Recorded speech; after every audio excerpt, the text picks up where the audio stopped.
Existe uma voz dentro de você que te mostra o caminho certo. Ela está sempre presente. No caminho de volta para casa, nos momentos difíceis, quando você quer fazer algo errado.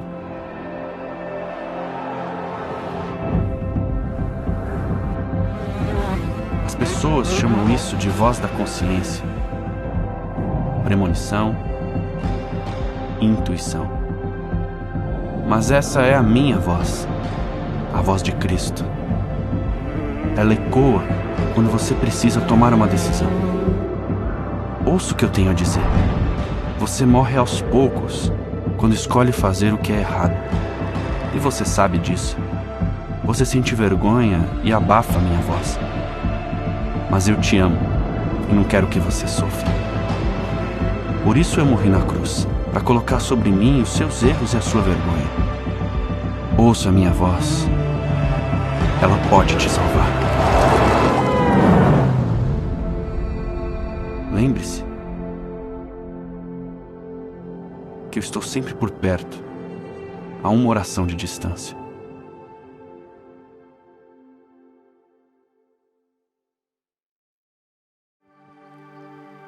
Glória a Deus, boa noite, seja muito bem-vinda, melhor semana da sua vida, seja bem-vindo família Meg. Nós estamos nos preparando para o nosso culto presencial, semana que vem nós já voltamos com cultos presenciais, para a glória de Deus.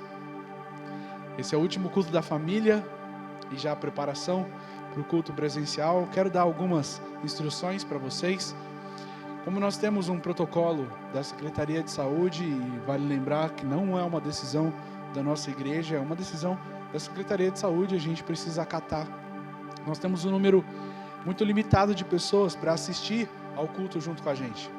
Então, o templo que antes nós acomodávamos de 200 a 250 pessoas por domingo, agora só vai caber 45 pessoas. Então, eu quero te convidar a fazer a tua inscrição para participar do culto. Você que está assistindo pela plataforma do YouTube, nós vamos colocar agora o link nos comentários para você poder clicar, fazer a sua inscrição. Você que está assistindo pela Atos 6, também está nos comentários o link de inscrição. Lembrando que nós temos um número limitado de pessoas.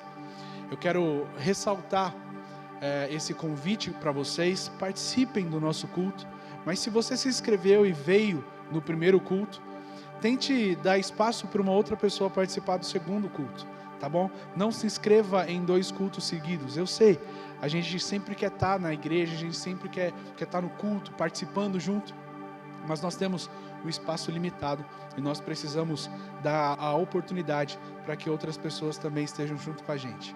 A máscara é obrigatória. Sem máscara, você não vai poder entrar. Crianças não podem entrar no culto. Tá? Não é uma decisão nossa. Se você conhece uma outra igreja que tem feito, vai da outra igreja. A direção da Secretaria de Saúde e a direção que nós temos como instituição metodista é para que as crianças não participem do culto junto com a gente. Também nós pedimos para você que é do grupo de risco, não venha. Eu quero que você esteja aqui, eu quero que você participe junto comigo, mas infelizmente nós temos que seguir uma direção da Secretaria de Saúde. Você que tem sentido algum sintoma, mesmo tendo feito a inscrição, eu também te aconselho a não estar com a gente naquele domingo. Passe a vez para uma outra pessoa e aí você troca com ela e participa do culto seguinte ou do outro culto, se nada estiver ocorrendo com você, e em nome de Jesus não estará. Venha com a sua máscara. Aqui vão ter pessoas para fazer o check-in da sua entrada por esse aplicativo, vão ter pessoas para medir a sua temperatura, vão ter pessoas para te auxiliar aonde sentar. Lembramos, nem que você seja marido, mulher, família, não pode sentar junto. É uma direção da Secretaria de Saúde, nós não podemos fazer diferente. Então, se você veio com a sua esposa, se você veio com o teu filho mais velho, senta cada um no lugar e vai ser destacado para você numa distância de 1,5 m a 2 metros, para a gente poder ter um culto bastante seguro e seguindo toda a recomendação da Secretaria de Saúde, tá bom? Depois da oferta nós vamos ter um vídeo explicativo e eu te convido a prestar bastante atenção nesse vídeo. Ele vai dar todas as direções que vai acontecer a partir da próxima semana. Nós iniciaremos já o presencial com uma nova série, As Faces de Jesus, e eu quero que você participe junto comigo, presencialmente ou virtualmente. Vai ser uma bênção e você vai ser muito impactado. Abra sua Bíblia para o período de oferta em 2 Coríntios 3. Nós vamos ler do versículo 3 ao versículo 5 e depois o versículo 12, só o versículo 12. A Bíblia diz assim, Paulo, para a igreja de Corinto: sim, é claro que vocês são uma carta escrita pelo próprio Cristo e é entregue por nós. Ela não foi escrita com tinta, mas com o Espírito do Deus vivo. Ela não está gravada em placas de pedra, mas em corações humanos. Dizemos isso por causa da confiança que temos em Cristo, em Deus, por meio de Cristo. Em nós não há nada que nos permita afirmar que somos capazes de fazer esse trabalho, pois a nossa capacidade vem de Deus. Versículo 12. E porque temos essa esperança, agimos com toda confiança. Nós somos o evangelho ambulante de Cristo. Enquanto muitos ainda não conhecem ou não leram a palavra, eles conhecem e eles leem a palavra que sai de nós. Nós somos as cartas vivas de Jesus. Nós levamos a mensagem. Eu costumo dizer, e eu acredito muito nisso, a igreja é quem pode revelar o amor de Jesus, porque a igreja é a noiva e só a noiva conhece o noivo na intimidade. Nós, como igreja, somos capacitados do alto para levarmos essa mensagem. Por isso, as palavras estão talhadas em nós, palavras vivas, talhadas pelo Espírito do Deus vivo. Nós temos, pela palavra e pelas nossas atitudes, a mensagem que levaremos. Eu sozinho não sou a noiva. Nesse período, nesse ano, nós estamos muitos cultuando em casa e sozinho, porque é o único representante da casa que é cristão. Você não é igreja sozinho, você faz parte de algo muito maior. E por um curto período nós estamos um pouco distantes fisicamente, mas a igreja é a comunhão de pessoas. Nós, a comunhão de pessoas, é que representamos o Deus verdadeiro. Confiando nisso, nós também agimos de maneira ousada, confiada, como Paulo fala. Nós somos desafiados a evangelizar, a discipular pessoas no número cada vez maior em todas as nações, em todos os cantos. Nós somos desafiados a edificar estruturalmente, fisicamente, uma missão para o Senhor, um reino para Ele. Aquilo que eu tenho pensado e principalmente ressaltou ao meu coração através de um livro que eu li e dizia: a igreja precisa estar preparada para o avivamento que ela clama. A igreja precisa estar preparada para a grande colheita que ela tanto acredita que vai viver. E se hoje chegasse o tempo da colheita, nós teríamos capacidade, estrutura física, ou até uma estrutura de trabalho, para recebermos 100, 200 novos membros? Nós teríamos a estrutura para receber e cuidar de 50, 60 novas crianças? Nós teríamos a condição de acompanhar e desenvolver 50, 60 novos adolescentes no time, com toda a complexidade que é? Nós teríamos a condição de assumir financeiramente uma instituição de caridade, uma ONG, uma creche que cuida de crianças que não tem para onde ficar, não tem para onde ir? Sabe, isso não pode ser só um sonho. Isso não pode ser só um sonho distante de uma igreja. Precisa ser uma meta. Se nós estamos construindo, estruturando uma missão para o Senhor, um reino inabalável, isso precisa ser a nossa meta. A nossa meta espiritual, eu busco para estar capacitado para desenvolvê-los. A nossa meta financeira, eu invisto, eu entrego para que nós possamos construir algo que seja capaz de abrigar essas pessoas. A nossa meta emocional, eu preciso estar preparado emocionalmente para receber as pessoas com todos os problemas que elas terão. Até a nossa meta física, o nosso corpo físico, eu preciso ter energia para me entregar por essas pessoas também. Nós estamos preparados para isso? Se nós cremos que nós somos cartas vivas, se nós cremos que o Evangelho da Nova Aliança nos levará a viver coisas muito maiores do que a antiga aliança, se nós cremos nisso, como Paulo diz, e confiadamente agimos, eu quero te convidar a, com bastante ousadia, com muita confiança, durante esse culto inteiro, entregar a sua vida para Deus, entregar o seu coração para Ele, e entregar também o teu dízimo e a tua oferta ao Senhor. Investir na obra de Deus. Durante todo o culto você pode fazer isso. Os comentários do YouTube vão ter os nossos dados bancários. Na plataforma da Atos 6 você pode clicar na contribuição e fazer a sua contribuição em qualquer horário do culto. Eu quero te convidar a assumir isso como uma meta. Assumir esse plano como um objetivo para a sua vida, porque é o que eu tenho vivido todos os dias. Essa é a minha meta, esse é o meu objetivo. Eu quero construir algo grande nessa cidade, relevante, capaz de transformar a história dessa cidade como Jesus transformou a minha, capaz de mudar outras histórias como Jesus tem mudado histórias nessa igreja.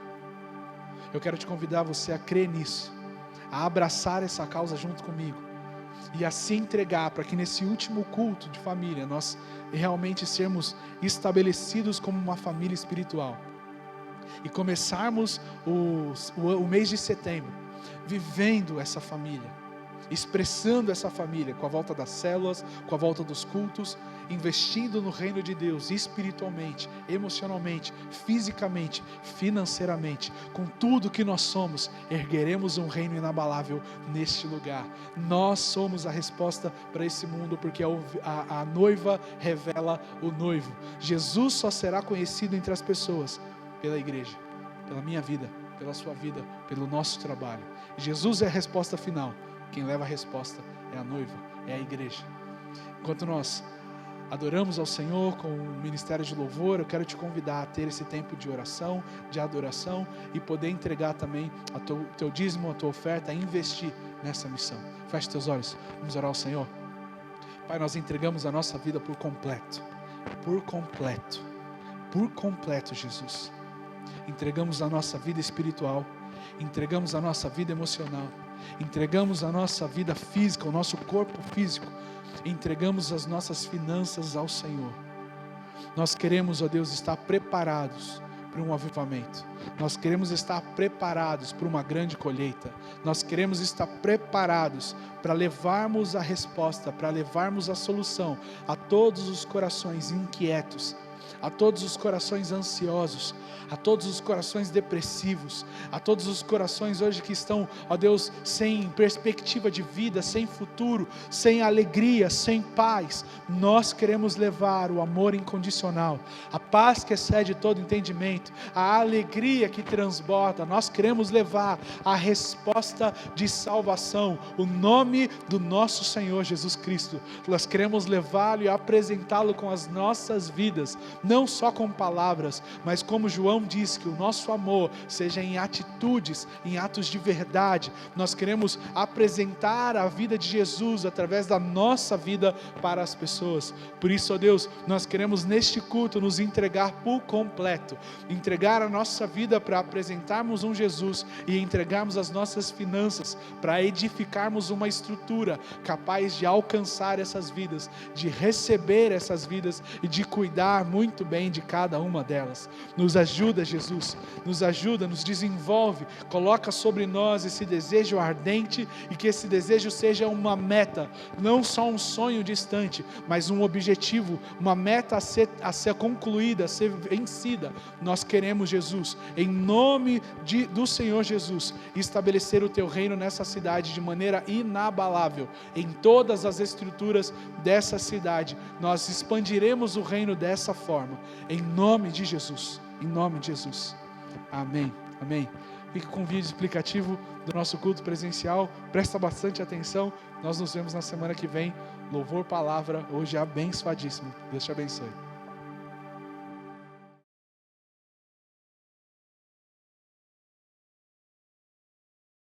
Bem-vindo à sua casa, bem-vindo à sua família. Nós estamos aguardando você agora na volta dos nossos cultos e vai ser uma bênção. Quero te deixar muito seguro de que toda a nossa igreja e os voluntários estão preparados para fazermos um culto em segurança e um culto que vai ser tremendo. Fique tranquilo, nós estamos já nos equipando, nos exercitando, treinando, para que toda a equipe esteja muito bem capacitada para te receber em mais um culto. Primeira coisa que eu queria te ajudar a entender é que ninguém vai poder entrar sem máscara, tá? Então, se você esquecer a sua máscara, infelizmente, nós não poderemos deixar você assistir o culto junto com a gente. Se você tiver de máscara, tá tudo certo. Eu vou entrar junto com você para mostrar todos os o passo a passo para você ser abençoado nesse dia. Logo na entrada, terei algum voluntário para medir a sua temperatura aqui. Se tiver abaixo de 37,5, você pode entrar e tá tudo certo. Há um higienizador dos seus pés aqui também. Então você vai pisar em cima dessa solução, vai limpar o seu pé para você entrar. Logo que você entrar, já há mais um voluntário para te ajudar com o álcool em gel. Sua mão vai ficar limpa, você vai estar bem seguro e vai entrar para assistir o seu culto. As cadeiras estão dispostas a uma distância de 2 metros, para justamente você não ter tanto contato com a pessoa que está próxima a você e você poder assistir o culto de maneira muito segura. Se você precisar ir ao banheiro, nós orientamos que o banheiro de fora seja utilizado, mas só em casos de extrema urgência. Nós pedimos que, se for possível, você não utilize nenhum dos banheiros da nossa acomodação. Maiores de 60 anos, pessoas de risco e crianças não serão permitidas nessa volta, nesse retorno. Nós nos organizaremos para que, assim que a nossa Secretaria de Saúde nos der outras instruções, nós apresentaremos para vocês. Em todos os cultos, nós lançaremos numa plataforma inscrição para você assistir o culto. Nós temos uma vaga extremamente limitada de pessoas. Então você pode se inscrever no culto para poder assisti-lo na semana seguinte. E se você se inscreveu em um culto, eu te oriento, por amor ao seu irmão, não se inscreva no próximo culto. Fique 1 semana ou 2 semanas sem vir ao culto para dar a oportunidade de uma outra pessoa também assistir. Tenho certeza que setembro será um mês maravilhoso para a gente. Nós viveremos experiências fantásticas. Esse culto que será realizado aos domingos também será transmitido na nossa plataforma. Então fique tranquilo, você não vai perder o culto. Enquanto nós vamos nos organizando para esse retorno, o isolamento social vai diminuindo. Nós esperamos ter essa casa cheia novamente, como nós sempre tivemos. Quero deixar um convite para você interceder por nós, clamar por essa igreja, para que as pessoas que estão necessitadas, que precisam de uma palavra, que precisam de um auxílio, possam ser tocadas também em nome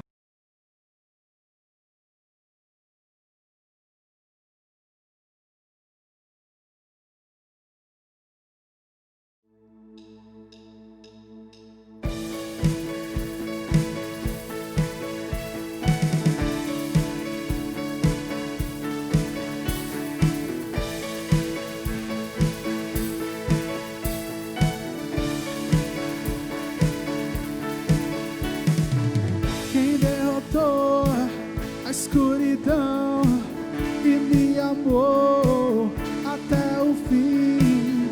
O Rei da Glória, o Rei dos Reis, Jesus. Com sua voz sacode a terra, em sua presença não há palavras. O Rei da Glória, o Rei dos Reis, Jesus. Maravilhosa graça, seu infinito amor tomou o meu lugar, a minha cruz levou, sua vida entregou para me resgatar. Oh, para sempre eu canto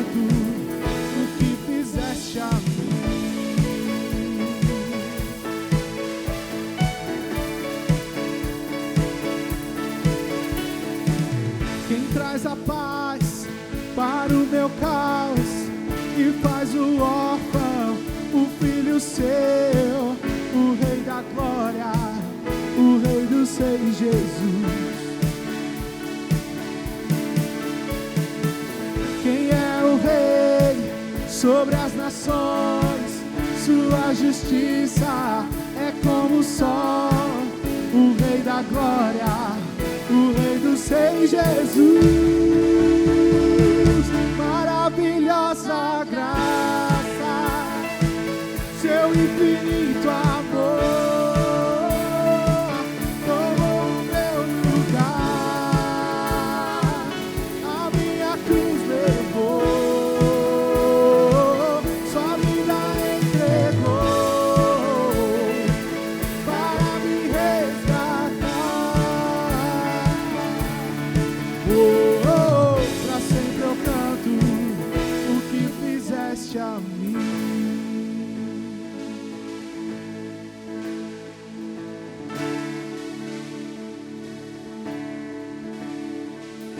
Digno é o Cordeiro de Deus,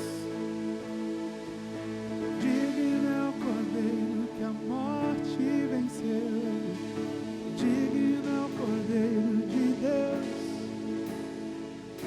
digno é o Cordeiro que a morte venceu. Declare: digno é o Cordeiro de Deus, digno é o Cordeiro que a morte venceu, digno é o Cordeiro de Deus, digno, digno, digno. Maravilhosa graça, seu infinito amor tomou o meu lugar, a minha cruz levou, sua vida entregou para me resgatar.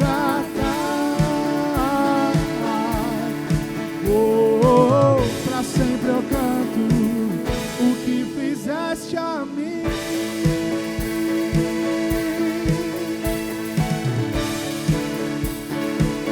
O que fizeste a mim.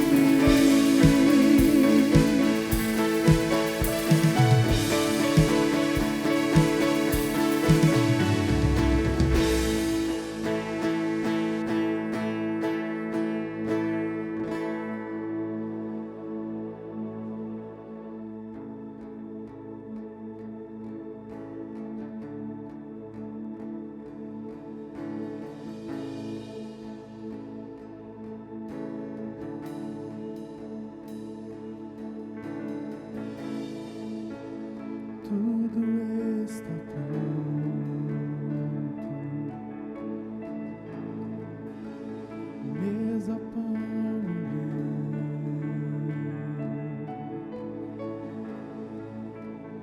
lâmpadas acesas. Ele vem, Ele vem.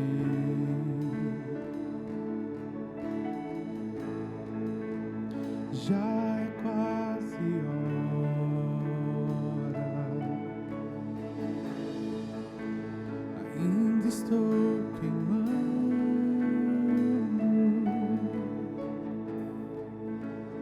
óleo protegido.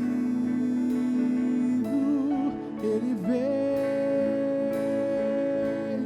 Ele vem, Ele vem.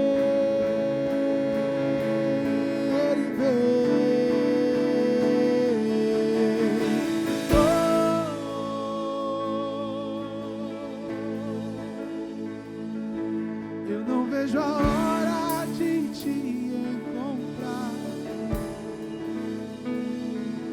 eu não vejo a hora de te abraçar, eu não vejo a hora de alguém gritar: o noivo vem.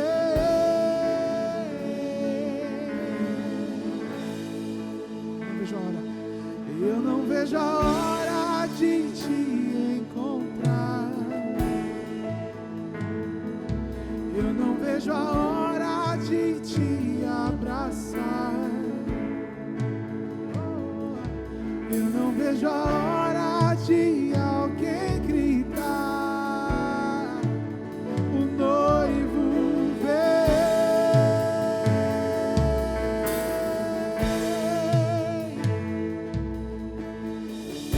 Olha, mas quem vem lá, saltando pelos montes.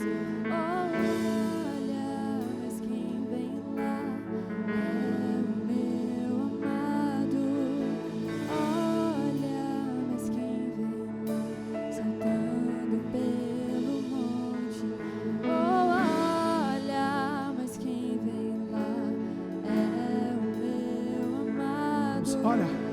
Olha, mas quem vem lá, saltando pelos montes. Olha, mas quem vem lá é o meu amado. Olha, mas quem vem lá, saltando pelos montes.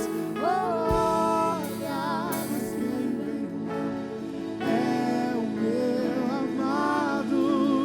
Olha, mas quem vem lá, saltando pelos montes. Olha, mas quem vem lá é o meu amado. Olha, saltando pelos montes. Olha, mas quem vem lá, na alegria ou na tristeza, na saúde ou na doença, no dia bom, no dia mau, independente do final, contigo estarei, não te deixarei. Na alegria ou na tristeza, Contigo estarei. na saúde ou na doença, Te deixarei. no dia bom, no dia mau, independente do final, contigo estarei, não te deixarei.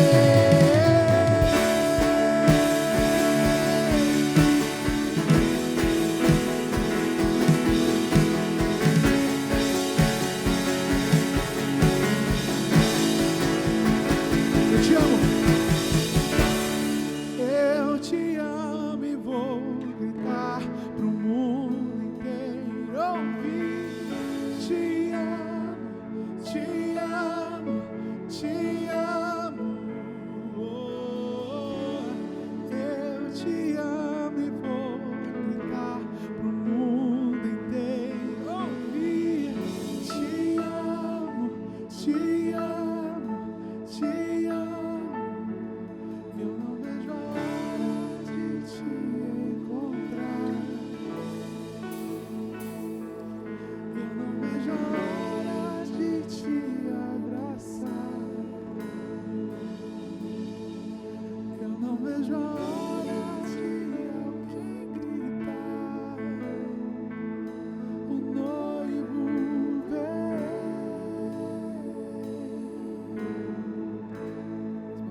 se reúne em um só sangue como irmãos, filhos de muitas nações, de gerações se unirão. Não me entrego ao medo, ergo a cabeça, olho para o alto, com os olhos desse amor. Deus me ama assim como estou, coragem terei, eu sei, só nele eu enfrentarei. Oh, oh, oh, oh,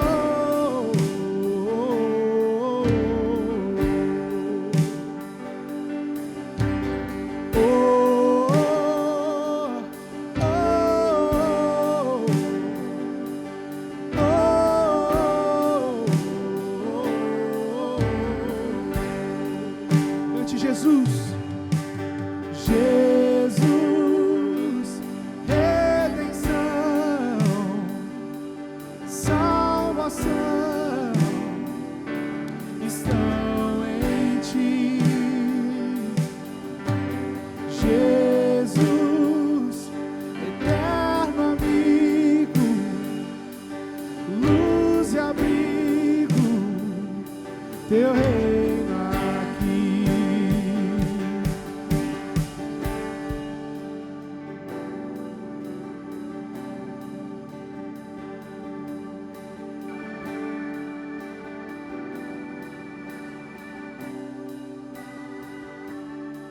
Se ouvirá em seu trono a adoração de sua criação, e as muralhas caem aos seus pés, ouvindo o som dos seus filhos,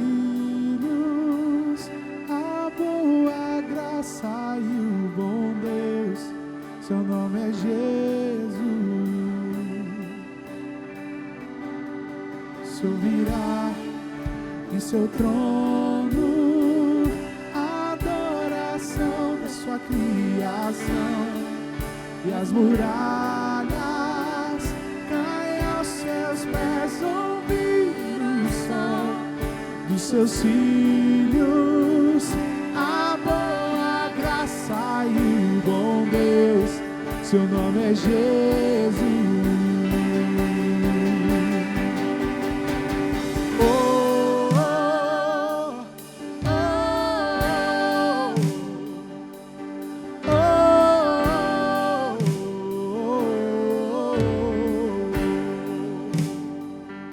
Jesus, Jesus, redenção,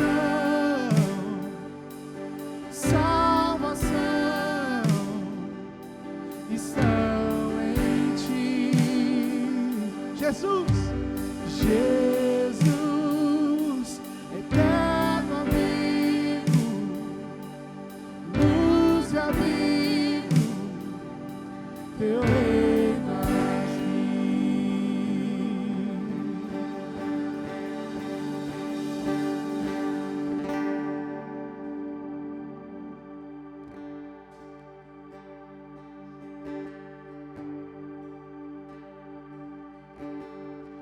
No início eras a palavra, com Deus Altíssimo,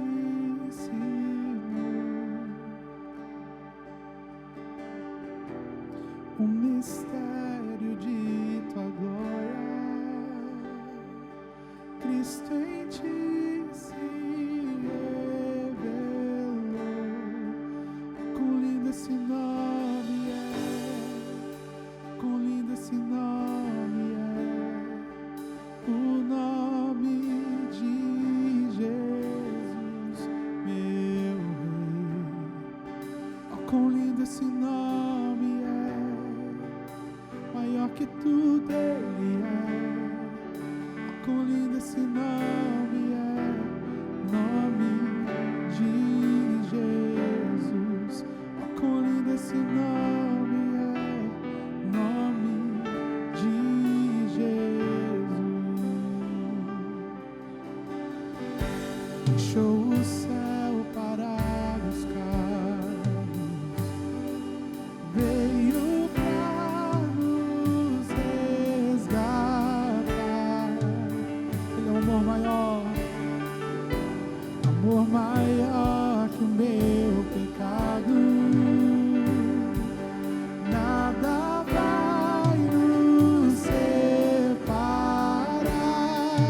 Ó, quão maravilhoso é, ó, quão maravilhoso é o nome de Jesus, meu Rei.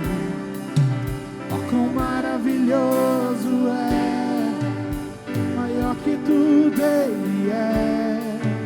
Ó, quão maravilhoso é o nome de Jesus. Ó, quão maravilhoso é o nome de Jesus. Ó, quão maravilhoso é o nome de Jesus.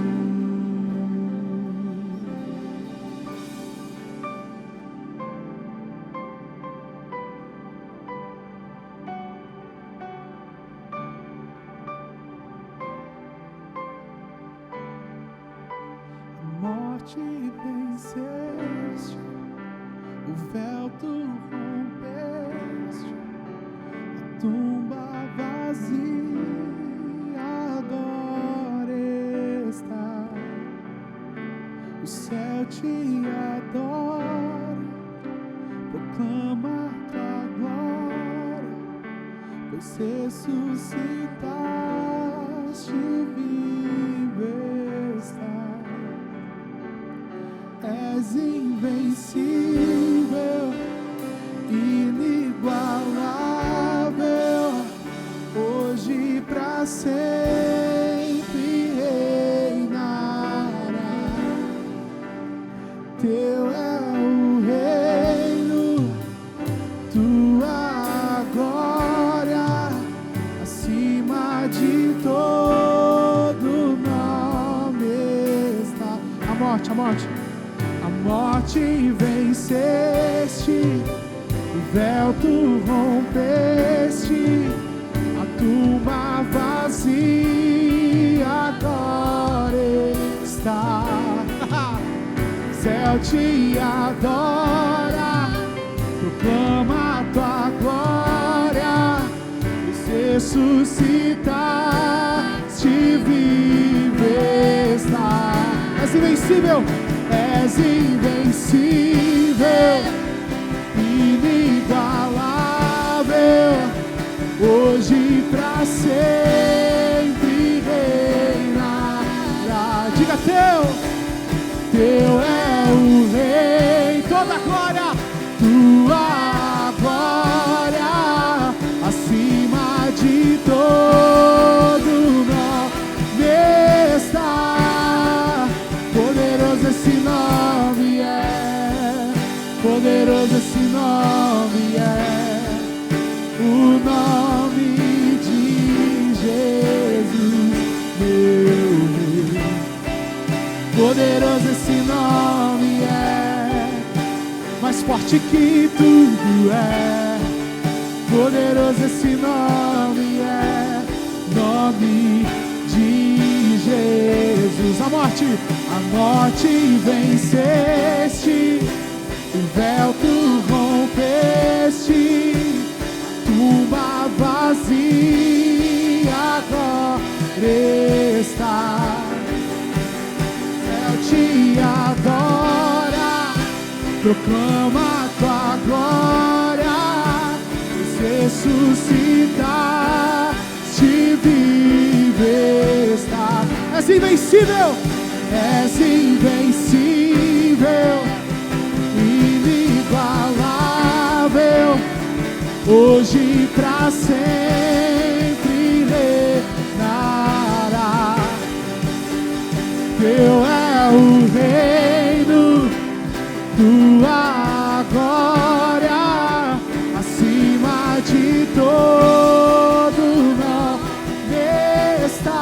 poderoso, poderoso esse nome é, poderoso esse nome é, o nome de Jesus, meu Rei.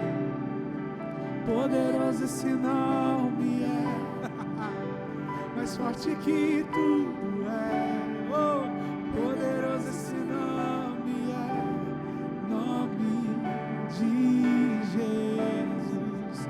Poderoso esse nome é, nome de Jesus. Poderoso esse nome é, nome de Jesus.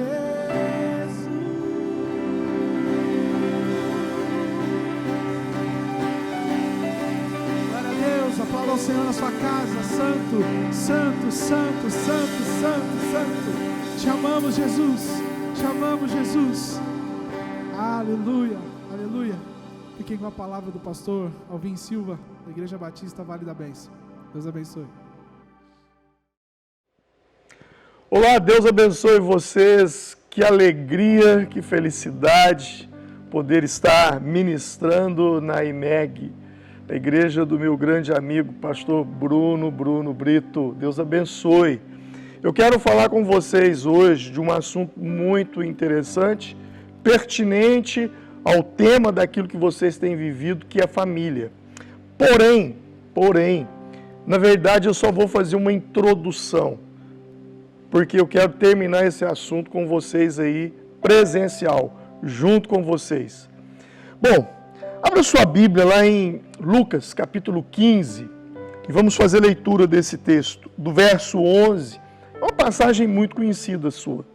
Diz assim, um certo homem, Lucas 15, 11, um certo homem tinha 2 filhos, e o mais moço deles disse ao pai, pai, dá-me a parte da fazenda, da minha herança que me pertence. E ele repartiu por eles a herança. E poucos dias depois, o filho mais novo, ajuntando tudo, partiu para uma terra longínqua e ali desperdiçou a sua herança, vivendo dissolutamente. E, havendo gastado ele tudo, houve naquela terra uma grande fome e começou a padecer necessidades. E foi e chegou-se a um dos cidadãos daquela terra, o qual mandou para os seus campos a apacentar porcos, e desejava encher o seu estômago com as bolotas que os porcos comiam, e ninguém lhe dava nada.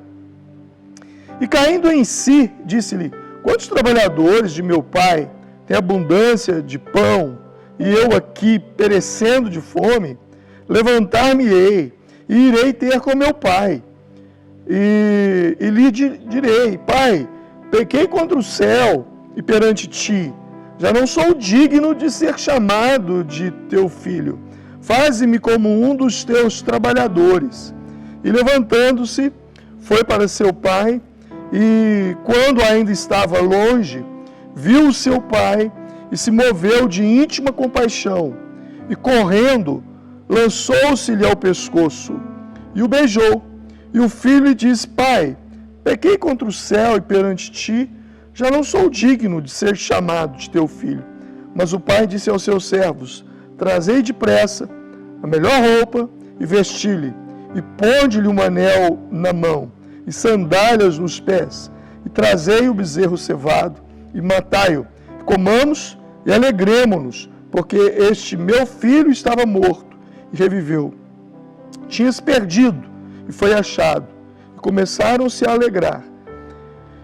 E o seu filho mais velho estava no campo, e quando veio, chegou perto de casa, ouviu a música e as danças, e chamando um dos seus servos, perguntou-lhe o que era aquilo. E ele disse, vê teu irmão, e teu pai matou o bezerro cevado, porque o recebeu são e salvo. Mas ele se indignou e não queria entrar. E saindo o pai estava com ele, mas respondendo ele, disse ao pai, eis que te sirvo há tantos anos, sem nunca transgredir o teu mandamento. E nunca me deste um cabrito para alegrar-me com os meus amigos. Vindo, porém, este teu filho, que desperdiçou a tua herança com as prostitutas, mataste-lhe o bezerro cevado. E ele lhe disse: filho, tu sempre estás comigo, e todas as minhas coisas são tuas. Mas era justo alegrarmos-nos e regozijarmos-nos, porque este irmão estava morto e reviveu, tinha-se perdido e foi achado. Amém? Me perdoem porque eu não me apresentei logo no início. Eu sou o pastor Alvim, sou pastor da Igreja Batista Vale das Bênçãos, na cidade de Formiga, no centro-oeste mineiro, bem do interiorzão, uai. Então somos daqui. Deus abençoe. Uma alegria muito grande poder estar aqui e estar trazendo essa palavra, essa reflexão ao seu coração. Nós estamos falando nesses dias aqui na IMEG sobre família. Eu gostaria de falar com você sobre um ponto extremamente importante: paternidade e filiação. E como isso influencia toda a sua vida, não só a sua vida familiar, sua vida física, sua vida profissional e a sua vida espiritual e o seu comportamento na igreja. Porque, na verdade, tal qual você é em sua casa, você é no seu trabalho, você é na sua igreja. A maneira, a forma como você faz uma coisa, pode ter certeza, você faz todas as outras coisas. Vamos lá. Paternidade. Esse é um tema delicado. Delicado porque quando você para pensar, o Brasil é um país de órfãos. Eu vou repetir. O Brasil é um país de órfãos. Pesquisas dizem que 30% da população brasileira não tem o nome do pai na certidão de nascimento. É sério, muito sério isso. Porque quando uma pessoa ela perde a sua referência paterna, ela fica desnorteada, ela fica desorientada, ela não se firma em nada, ela não tem confiança, ela não tem segurança. E isso é extremamente importante nós entendermos. Pai e filho, pais e filhos, porque existem pais que não sabem ser pais e existem filhos que não sabem ser filhos. Porém, nessa história do filho pródigo, do filho que abandona a casa, do filho que pega a herança e vai embora e gasta tudo, nessa história o problema não era o pai, o problema era o filho. O pai sabia ser pai, mas o filho não soube ser filho. E quando eu leio esse texto, eu começo a perceber que a maior perda não foi a herança que ele gastou e perdeu, não. Mas foi a maior perda do pródigo aqui, foi a perda da paternidade. Estar longe da sua referência, que é o pai. E a ausência do referencial paterno, isso impõe sobre o filho um jugo de orfandade que desestabiliza o ambiente familiar, que provoca insegurança, que provoca a falta de proteção. O ponto estratégico, e eu e você precisamos entender isso, do ataque do inimigo é contra a figura paterna. E por que eu digo isso? Porque Satanás, ele trabalha de uma forma muito forte para ferir o relacionamento entre filhos e pais, pais e filhos. Porque é nessa destruição do relacionamento de pai, do meu pai aqui na terra, de filhos aqui na terra, que nós somos marcados por um espírito de orfandade que corrompe o nosso relacionamento com o nosso pai, que é Deus, e também com os nossos pais espirituais, com os nossos discipuladores. Quando Satanás, ele toca em nossos pais para nos ferir, ou em nós, como pais, para ferir os nossos filhos, a finalidade disso é abrir em nós uma ferida de orfandade. Por que eu digo isso? Porque Deus poderia ter escolhido muitos modelos para se relacionar com o ser humano. Bom, todos nós sabemos que Deus é o Senhor. Então, ele poderia ter escolhido o modelo de Deus, o rei, e nós, os súditos. Deus, o comandante, e nós, os comandados. Deus, o general, e nós, soldados. Deus, o mestre, o professor, e nós, alunos. Mas Deus não escolheu isso. Deus escolheu o modelo paternidade. Pai e filho. É assim que Ele quer se relacionar comigo, com você. Ele, pai, e nós, seus filhos. O problema é que tem muita gente que caminha dentro da igreja com um histórico de ferida causada pelos pais, produzidas por Satanás para destruir esse relacionamento entre pai e filho, para, de alguma forma, corromper o nosso relacionamento de filhos para com Deus, que é o nosso Pai. Existem muitas pessoas que conseguem se relacionar com Deus. Muitos cristãos que conseguem se relacionar com Deus como Deus, mas não conseguem se relacionar com Deus como Pai. Não conseguem dizer Pai, Paizinho, meu Pai, se relacionar com Ele como Pai. Não conseguem. E essa quebra de relacionamento gera maldição. Quando você abre sua Bíblia em Malaquias 4, 6, o texto vai dizer que converterá o coração dos pais aos filhos, dos filhos aos pais, para que não venha e fira a terra com maldição. Isso é muito sério. Existe muita gente no nosso meio com um espírito de orfandade. Não vou usar a palavra espírito. Ferida de orfandade. E como que eu reconheço uma pessoa que tem essa ferida de orfandade? Primeiro, um dos sintomas é que quando uma pessoa tem essa ferida aberta, exposta, ela sempre procura ir para uma terra distante. Ela se isola. Foi o que o filho pródigo fez. Ele poderia ter pego a herança e gastado ela ali. Mas a Bíblia diz que ele foi para uma terra distante. Para quê? Para quê? Para não ter que prestar contas. Esse é o tipo de gente, pessoas com ferida de orfandade, elas odeiam ter que prestar conta das suas atitudes, das suas decisões, das suas escolhas. Elas não se aconselham com ninguém. Elas se acham donas do nariz. Já ouviu alguém dizer isso? Sou dono do meu nariz, eu não tenho que dar satisfação a ninguém. Ouça o que eu vou te dizer. Ovelha é um bichinho muito dependente. Ovelha depende do seu pastor. Na Bíblia, quem não depende de pastor, quem é independente, é o lobo. Não é a ovelha, é o lobo. Então, cuidado. Provérbios 18:1 diz que aquele que busca satisfazer o seu próprio desejo, este se isola. E ele insurge contra toda a sabedoria, diz Provérbios 18:1.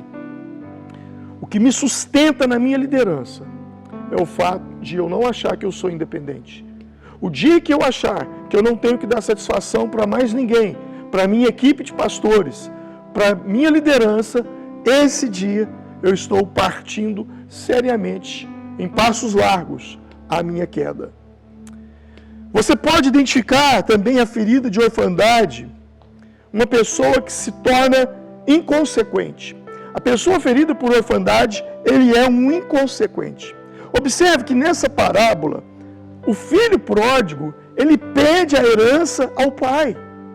Só que tem um detalhe, o pai estava vivo. O pai ainda não havia morrido. E o direito de herança é depois que morre. Mas ao pedir a herança, ele estava dizendo para si mesmo, no seu inconsciente: para mim, meu pai já morreu, ele já não existe mais. A ferida de orfandade, ela produz morte, um espírito de morte. E esse espírito, ele aparece 2 vezes nesse texto. Primeiro, quando ele pede a herança, ele mata o pai. No seu coração, ele mata o pai.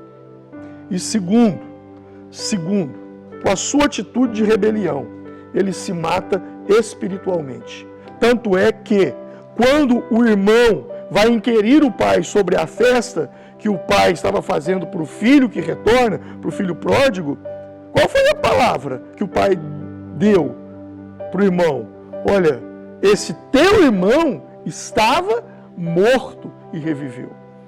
O espírito de orfandade tem esse poder, essa ferida tem esse poder de provocar em nós morte espiritual. E eu mato meu pai espiritual quando eu o forço a me dar algo, a herança, fora do tempo. Ei, talvez você sente que tem um chamado pastoral, mas você não quer esperar. Você quer fazer fora do tempo e você vai se matar com isso. Talvez você é filho que força, é o tipo de gente, filha, que força o seu pai te dar um tênis, uma blusa, uma camisa, um carro, uma moto, sem ele ter condições. Ainda não é o tempo. Você está matando seu pai. Entenda isso. Terceiro, você pode observar se você tem uma ferida de orfandade em você, ou alguém que você discipula, é que as pessoas que têm essa ferida de orfandade aberta, elas têm aversão à autoridade. Principalmente quando elas lidaram com abuso de autoridade paterna. Bom, pessoas que sofreram um abuso de autoridade paterna, o que não é o caso do filho pródigo, desse rapaz, porque ele vivia com o pai, e o pai era muito amoroso, se percebe isso pela palavra, mas eu quero falar especificamente de gente que convive com um pai autoritário, com um pai abusador. Essa pessoa, ela tem uma ferida que foi gerada pelo abuso de autoridade dos pais.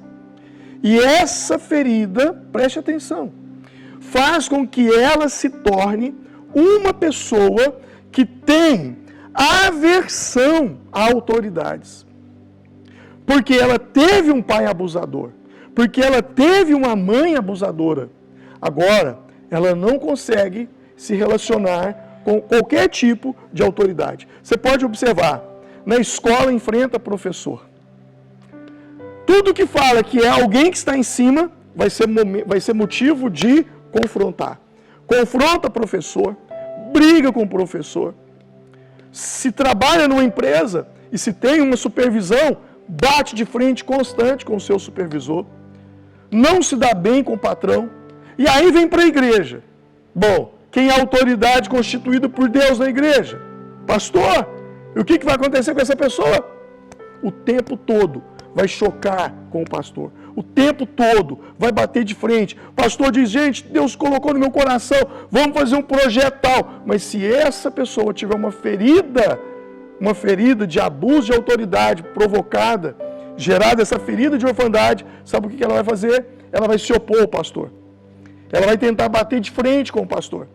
Por quê? Porque tudo aquilo que é autoridade na célula, ela vai bater de frente com o líder de célula dela o tempo todo. Porque existe uma ferida não resolvida dentro dela. Ah, lhe digo mais.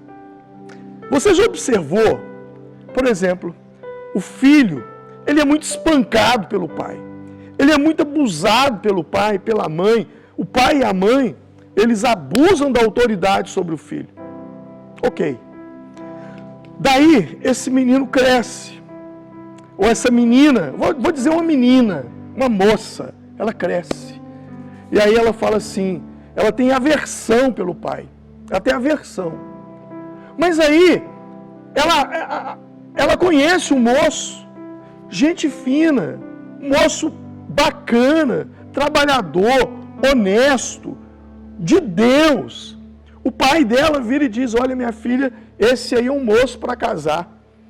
Sabe o que ela diz? Ah, não rolou química, não rolou química. Mas aí a pouco ela conhece um tranca-rua, um Exu caveira. Alguém que abusa, alguém que briga, alguém que bate, alguém que abusa dela o tempo todo. Ai, esse é o homem que eu queria para a minha vida. Vai entender. Por quê? Por causa de um espírito de orfandade. Ela foi abusada de autoridade do pai e da mãe. E é tudo aquilo que ela abomina. O que ela não deseja é o que ela atrai para a vida dela. E daí ela vai se casar com uma pessoa que vai espancá-la, que vai bater, uma pessoa que vai abusar dela o tempo todo. É muito sério isso. É muito sério. Então, talvez nós temos pessoas assim. É o tipo de gente que frequenta aí a igreja metodista e tem o pastor Bruno como uma referência, é um homem de Deus, um homem que apacenta o rebanho, um homem que cuida.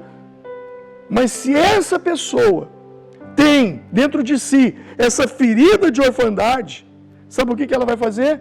Ela vai procurar uma outra igreja e vai frequentar uma igreja de um pastor abusador, de um pastor corrupto, de um pastor que vem a extorquí-la, e você vai chegar para essa pessoa e falar: olha, eu não entendo.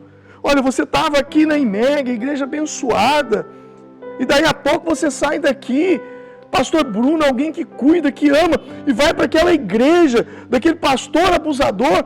Ela vai dizer: não, mas lá na IMEG eu não gostei muito não, eu gosto, sabe, eu gosto da coisa assim mais quente mesmo, é de pastor ali que autoritário. Por quê? Porque ela tem uma ferida, ela cresceu com isso. Então a referência paterna dela não é alguém que cuida, é alguém que abusa. É muito sério o que eu estou falando com vocês. Por isso eu disse, eu só estou fazendo uma introdução, depois eu vou aí para a gente terminar esse assunto de forma presencial. Bom, sabe, eu e você precisamos entender isso. Quando uma pessoa tem um espírito ou uma ferida de orfandade dentro dela, tal pessoa não sabe lidar com conflito. Olha o que diz o versículo 30 aí. A Bíblia nos mostra que os irmãos não se davam. Tanto é que diz: esse teu filho, foi o que ele falou do irmão dele para o pai. Ele não se dava com o irmão. Eles não tinham relacionamento. Pessoas que estão debaixo dessa ferida de orfandade, elas não sabem lidar com conflito. No primeiro conflito, sabe qual é a reação? Fuga, bater em retirada. Na linguagem do mineiro, vazar na branqueara. Já ouviu essa expressão? O mineiro usa muito. Ao invés de tentar resolver, não, fuga. Tem uma situação na igreja que aconteceu, ao tentar resolver, não, prefere mudar de igreja. Uma situação que aconteceu na célula, ao invés de tentar resolver, não, prefere mudar de célula. Por quê? É o tipo de gente que prefere o tempo todo a fuga. Tem um problema no casamento, ao invés de resolver, não, vai mudar de casamento, vai divorciar, vai partir para um outro, para uma outra. Por quê? Porque há algo dentro de si que não foi resolvido. E no outro, vai para outro. E para outro, e vai virar samaritana. Ei, vai lá e chama o teu marido. Ah, eu não tenho marido. Dissestes bem. Porque você teve vários. E o que você tem agora não é seu. Ou seja, é o tipo de gente que a solução é a fuga. É a primeira reação, ir embora. E aí essa pessoa se torna um colecionador. Colecionador de quê, pastor? Colecionador de entradas e saídas mal sucedidas. É o tipo de gente que entra e sai mal da igreja, sai mal do emprego, sai mal de uma amizade. O tempo todo ele não resolve, ele foge o tempo todo. E em cada saída, suas atitudes e comportamento vai deixando portas fechadas para nunca mais voltar. Tem gente que hoje está desviado, queria tanto estar na igreja, mas tem vergonha da maneira como saiu. Ou está em outro ministério, e agora vê, puxa, ela lá que eu me realizava. Mas a forma como saiu o deixa envergonhado. Eu caminho aqui para um último ponto. É o tipo de gente que não consegue se sentir amado pelo pai. É um poço emocional. A pergunta que eu faço é o que estava faltando para ele sair de casa? Nada. Mas é o tipo de gente que nada está bom. Não tem o que você faça que faz essa pessoa ser feliz. Por quê? Porque o problema não está nos outros, o problema está dentro dela. Tudo não presta. Ela prefere focar naquilo que dá errado do que focar naquilo que dá certo. É o tipo de gente que a comida não está boa, a roupa não está boa, o tênis não está bom, a igreja não está bom, o louvor da igreja não está bom, o pastor e a mensagem não está legal, a célula, o líder não está legal. A vida dele toda é essa.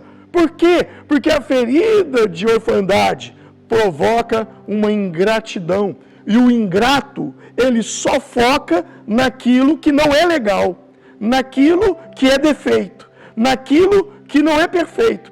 É o tipo de gente que não comemora. Se é um líder, e ele, gente, vamos fazer, a missão é essa. Quando eles conseguem a missão, ao invés de comemorar, gente, foi legal, nós conseguimos. Não. Ele foca, poderia ter sido melhor. Poderia ter sido melhor. Aquilo ali deu errado, aquilo outro deu errado. Graças a Deus que no final deu certo. Mas ele começa, em vez dele focar no ponto forte, ele foca no ponto fraco. Ou seja, o problema não é o pai. O problema é ele. Ele que não consegue se sentir amado pelo pai. Ele que não consegue se sentir amado na família, na igreja, na célula, nos relacionamentos. Você pode fazer tudo, você não vai conseguir resolver. Porque essa pessoa está debaixo de uma influência maligna. Lembra lá de Malaquias, o último versículo? Se não houver restauração entre pai e filho, a terra será ferida, e ferida por maldição. Pastor, como é que eu lido com isso? Bom, eu penso que existem duas formas dessa pessoa se libertar disso, mesmo sendo um cristão. A primeira, a Bíblia diz que o filho pródigo, ele caiu em si. É quando você cai em si. É quando a ficha cai. Porque não existe cura se o enfermo não entende que está enfermo. Ninguém vai ao médico e quando se assenta lá, o médico pergunta, e aí, o que te trouxe aqui? Nada, doutor, minha vida está uma maravilha, está tudo bom, saúde, eu estou bem demais. Bom, ninguém vai ao médico assim. Você vai ao médico porque você entendeu que você está doente. Quando é que alguém que é alcoólatra abandona o álcool? Quando ele entende, está me fazendo mal, está destruindo minha saúde, está acabando com o meu casamento, está acabando com a minha família, está acabando com a minha vida profissional. É aí que ele fala, eu preciso buscar ajuda. O primeiro passo é cair em si. É a pessoa entender que ele é um alcoólatra, que ele é um viciado em droga, que é uma pessoa que precisa de tratamento, de ajuda. Então, o filho pródigo caiu em si. Mas eu acredito que o pai também orava muito por ele ali. Eu não tenho dúvida que aquele pai permaneceu em oração pelo filho. Primeiro, cai em si. Então você está ouvindo isso, e existem dois tipos de crente. O crente pá e o crente inchada. O crente pá é aquele que está ouvindo essa mensagem minha, está pensando, nossa, mas fulano precisava estar aqui para ouvir essa palavra do pastor Alvim. Beltrano precisava de ouvir essa palavra. Legal, compartilha ela. Mas e aí? E você? Onde é que você se encaixa nisso aqui? No papel do filho que é abusado? Ou no papel de pai e mãe que é abusador? O tipo de gente que o seu filho, ele lá na escola, 10 matérias, 9 notas boas, uma nota ruim. E quando ele chega com o boletim escolar, em vez de você chegar e falar, nossa filho, olha aqui, você tirou em 9 matérias, você tirou notas boas. Ou você é daquele que, meu filho, misericórdia, olha essa matéria aqui, olha aqui sua nota em química, pelo amor de Deus. E aí, em vez de você focar no que é positivo, você só foca no negativo. Talvez você é o tipo de gente que o tempo todo está fazendo comparação do seu filho com o primo, do seu filho com o filho com o sobrinho. Ei, nós somos únicos. Você não vai romper, você não vai conseguir nada dessa forma. Talvez você é o tipo de gente ferida, ou talvez você é o tipo de gente que fere. Então você precisa estar atento para isso. O seu comportamento dentro da sua casa, dentro do seu lar. E o interessante, segundo, amor. Existem espíritos e feridas que são curadas somente através do amor. O amor. O pai simplesmente poderia ter julgado na cara do filho, mas ele não fez.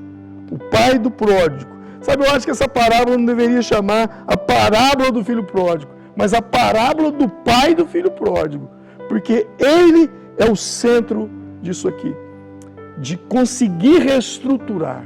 Embora dentro daquela casa havia um espírito de orfandade, e eu digo, não só por parte do pródigo, mas pelo irmão dele também, que estava no mesmo barco, de não aceitar, de não querer, de não entender. É o tipo de gente que não se relaciona. Observe que quando o irmão do pródigo vê a festa, ao invés de ir até o pai e perguntar o que está acontecendo, ele não vai no pai, ele vai na onde? Ele vai nos servos, nos empregados. Por quê? Porque não tem diálogo, não tem conversa. É o tipo de gente que está rindo por fora, mas por dentro está explodindo. Não fala. Eu chamo esse tipo de pessoa de bomba relógio. A qualquer hora explode tudo. E quando explode, Deus nos acuda. E isso não é bom. Isso não é bom. Bom, falei demais, né? Eu disse que eu tinha muito assunto aqui para falar. Mas eu quero fazer isso mais tarde. A gente vai estar junto aí, se Deus quiser. Mas por enquanto, eu quero que você entenda uma coisa. Cair em si e amar. Se você tem um filho assim, ame-o. Ame-o, ame-o, ame-a. É o que você pode fazer. Aquele pai, ele, ao invés de dar uma bronca, ele faz uma festa de retorno. Talvez está na hora de você parar, de olhar os defeitos e começar a olhar as virtudes. Talvez você é o tipo de gente que fala muito do defeito do filho, do defeito do pai, da mãe. Ah, pastor, mas meu pai, minha mãe. Deixa eu te dizer uma coisa, ninguém te ama mais nesse mundo do que o seu pai e a sua mãe. Ah, mas não me deram carinho, não me deram afeto, não me deram abraço, não me deram amor. Sabe por que o seu pai e sua mãe não te deu isso? Porque eles não receberam. E a gente não pode dar aquilo que não tem. Então, ressignifique essa situação. Vire a chave na sua cabeça. Ao invés de olhar com antipatia e raiva dos seus pais, olhe para eles com misericórdia. Meu pai não me deu amor, porque não tinha para dar. Ele não recebeu. Faz cessar e acabar essa maldição agora. Anula isso na sua vida. Eu tenho certeza que Deus vai te abençoar e te abençoar muito. Amém? Que Deus te abençoe. Eu quero orar com você. Eu não posso terminar essa mensagem sem orar com você. Sem orar pela sua vida. Sem orar para que Deus venha trazer cura no seu coração, no seu comportamento e na sua forma de lidar com a situação. Feche os seus olhos. Pai, eu oro com essa pessoa que ouve, que assiste essa mensagem. Deus, que essa palavra possa abrir os olhos para que a cura possa começar. Eu peço que essa mensagem, essa palavra venha falar com essa pessoa que assistiu, que ouviu, que o Teu Espírito Santo possa repreender todo o espírito de orfandade que existe nessa casa. e que o Senhor possa trazer cura na paternidade, que o Senhor possa trazer cura nos casamentos, na criação, no relacionamento pai-filho, filho-pai. Deus, eu peço a bênção do Senhor para a glória do teu santo e maravilhoso nome. Em nome de Jesus. Amém. Foi muito bom poder estar aqui com vocês e trazer essa palavra. Se você quer saber mais sobre esse assunto, me siga nas redes sociais. Eu estou lá no Instagram, @PRAlvim. E eu tenho um livro que fala sobre discipulado comportamental. E nesse livro eu falo um pouco sobre paternidade e falo sobre comportamento das pessoas. Acho que vai te ajudar muito, tá bom? Vai lá no meu Instagram, lá na bio você vai encontrar o acesso a Plus, que é onde estão a loja onde vende os livros pela internet. Deus abençoe vocês. Uma grande alegria poder estar aqui ministrando a você. Estou aqui na IBVB, em Formiga, mas estou me sentindo como se estivesse aí na IMEG. Deus abençoe, pastor Bruno. Em breve nós nos veremos. Um grande abraço. Tchau.